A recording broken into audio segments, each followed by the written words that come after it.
Mr.Trenchard, and a lot of people have been asking me about Nussbaum's book, Cultivating Humanity.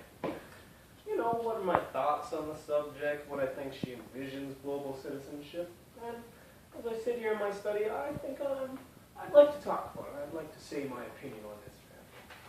Well, I'm just talking off the cuff here, but how does Nussbaum envision global citizenship?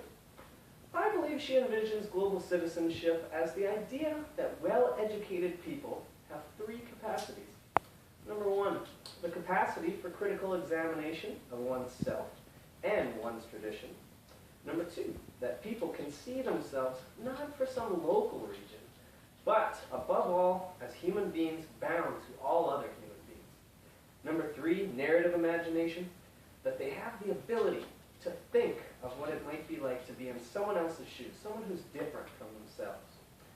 I believe she sees it as the mission of education and higher education, to produce adults who think globally rather than locally, adults who can participate in sensitive debates but not be muted by a lack of knowledge and fear of political correctness. Becoming educated means learning lots of facts and mastering techniques of reasoning. How does it compare to the curriculum? I'm glad you asked. First off, there's a huge connection between Nussbaum's thoughts and the grade 7 social studies curriculum. Specifically, Cluster 2, Global Quality of Life, and Cluster 3, Ways of Life in Asia, Africa, and Australia. Specific SLOs, I think, that come to mind, global cooperation. Kids need to see the big picture, see how everything is connected, maybe even more so than it was in the past. Universal human rights.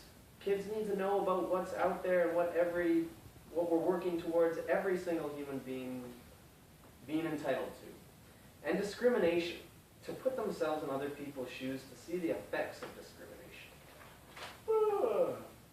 ELA connection, a direct connection to appreciating diversity and comparing responses. Certainly, both of those outcomes require students to practice their narrative imagination. Do I agree with Nussbaum? I do. Mostly, I agree that students need to master facts and gain knowledge to be able to have the capacity to put themselves in other people's shoes.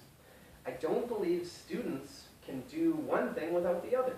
2 days ago, on September 11th, I asked my kids what factors they thought must have been involved to convince the attackers to kill other people and themselves. The only answer the kids could muster was they were crazy. Okay answer, but not good enough. Students cannot be expected to create meaningful and accurate responses without having background knowledge. They need to have it. They can't put themselves in someone else's shoes if they don't even understand what those shoes look like and how they act that way. How can I apply her and my definition to the classroom? Well, I will attempt to use Nussbaum's ideas of imagination and critical thinking skills with my grade 6 social studies class, when we consider the perspectives of different peoples who helped to forge our nation, particularly Aboriginal people, the Chinese in their help with the railway, nonviolent groups during world wars like Mennonites, and internment of Japanese Canadians in World War II. We will also look at international stories in the news and look for background details and what it means for everyday Canadians like themselves. I think the biggest point I'm going to take away from reading her work and putting my own 2 cents on it is children need to have background knowledge. They need to master facts. They do. We can't just say, you know, everything's on the internet and they can look it up. They need to have some sort of background knowledge before they're going to be able to have empathy, put themselves in someone else's shoes. They need to see how they're different from other people and what their views are and how those traditions came to date. Thank you, and look forward to talking to you again soon. Hi, Duke. This has been